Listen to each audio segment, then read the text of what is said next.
मैं समझ सकता हूं एक गरीब घर का बच्चा अपने गांव से जब निकलता है बड़ी उम्मीदों के साथ, माता पिता खून पसीने की कमाई उस पर लगा देते हैं और वो दिन और रात मेहनत करने के बाद असफल होता है, एक बार फिर प्रयास करता है, फिर असफल होता है और इस प्रकार से वो लगातार संघर्ष करते हुए अंतिम अपने जो लक्ष्य है उसकी ओर आगे बढ़ता है और उसे सफलता मिलती है।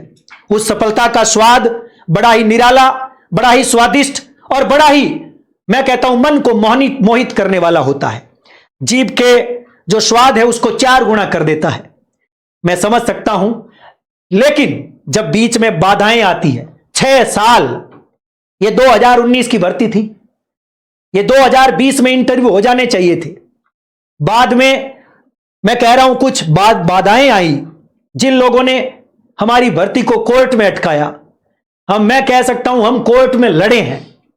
दोस्तों मैं एक बात बताऊं, मैं रात को आपको पढ़ाता था, दिन में मैं कोर्ट में रहता था।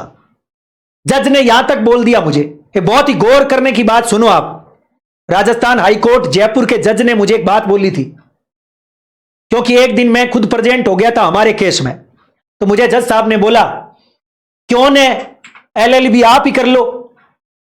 ये बात 2020 के लास्ट की है, यानी एक प्रकार से दूसरे कोरोना आने से पहले मुझे जज साहब ने क्या बोला कि आप ही LLB कर लो ताकि आप अपने वकील बन जाओ। मैंने बोला जज साहब आपका जैसा आदेश है वैसा ही होगा, और मैंने 3 साल में LLB भी कर ली। जब LLB करने के बाद मैं फिर से कोर्ट में गया तो अगली बार कोर्ट में जज बदल गए, क्योंकि रोस्टर चेंज होते रहते हैं।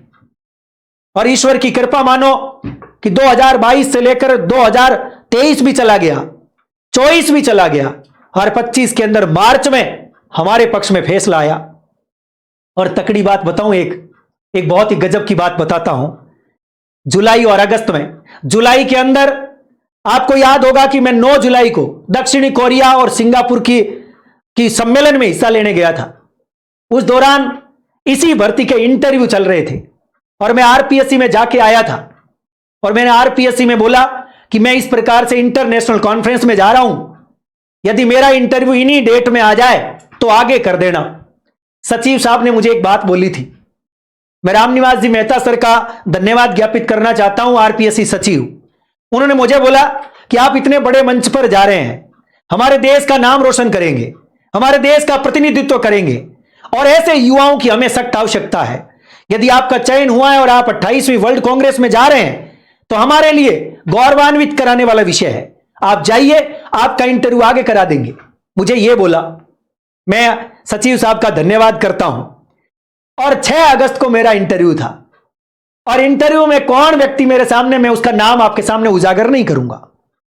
मैं उनका भी धन्यवाद इसलिए दे रहा हूं कि उन्होंने इंटरव्यू मेरा लिया, मुझे जो भी क्वेश्चन पूछा, शायद 1-2 क्वेश्चन को छोड़कर मैंने सारे ही प्रश्नों के जवाब बड़े ही, मैं कह सकता हूं, शानदार ढंग के साथ उनको दिए।